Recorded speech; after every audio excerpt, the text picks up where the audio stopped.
তো হ্যালো, আমি শর্মিষ্ঠা। তো আজকে তোমাদের সাথে কিছু কথা শেয়ার করব। তো এটা আজকে 2025 সালের শেষ দিন।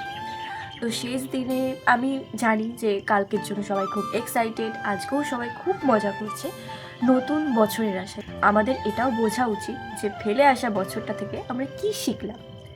অনেক কিছু শেখার থাকে। সত্যি কথা বলতে, তুমি মানুষ চিনতে শিখবে, তোমার খারাপ পরিস্থিতিতে তুমি শিখবে যে তোমাকে কীভাবে স্ট্রাগল করে বেঁচে থাকতে হয়। এটা আমি আমার নিজের লাইফ দিয়ে বুঝতে পারছি এখন। সত্যি সবার জীবনে স্ট্রাগল আছে, কারোর না কারোর সবার সমস্যা আছে। কেউ কখনোই ভালো থাকতে পারে না পুরোপুরি। সাথে পারবো না, আমার সংসারটাকেও আমি সামলাতে পারবো না। তো তারপরে একটা মানুষের মুখের দিকে তাকিয়ে আমি কখনো নিজেকে দেখাইনি যে আমি ভেঙে পড়েছি। সেটা হচ্ছে আমার বাবা। হ্যাঁ, আমার বাবা। বাবা সবার কাছেই ইমোশন, বাট আমার কাছে একটু বেশি। মা বাবাকে সবাই অ্যাকচুয়ালি ভালোবাসে, তো আমিও ভালোবাসি। তো ছোটোবেলা থেকে মায়ের ভালোবাসা থেকে বঞ্চিত হয়েছি, পাইনি।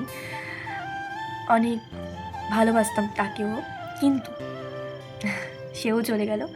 আর 2025 সালে আমার যে লাস্ট আর কি আশাটা ছিল যে না, সে তো আছে, বাবা তো আছে, বাবাকে নিয়েই থাকা যাবে। তো আমি ভেবেছিলাম যে আমি ওভাবেই অনেক কিছু ভেবেছিলাম, যে নিজে ইনকাম করব, সবাই বাবাকে উপহার দেয় নিজের ইনকামের টাকায়, আমিও দেব। খুব ইচ্ছা ছিল যে আমি যেদিনকে ভালো মতো ইনকাম করব সেদিনকে আমার বাবাকে একটা, মানে আমার বাবা অক্সিজেন নিত, তাই ভেবেছিলাম যে তাকে একটা অক্সিজেন সিলিন্ডার, যে বড় সিলিন্ডারগুলো হয় সেগুলো একটা দেব। সবাই তো দেয়, আমারও ইচ্ছে ছিল যে মাকে তো পাইনি, তাহলে বাবাকেই দেব। তা আমি কখনোই ভাবতে পারিনি 2025 সালে তাকেও আমার লাইফ থেকে কেড়ে নেবে মহাদেব।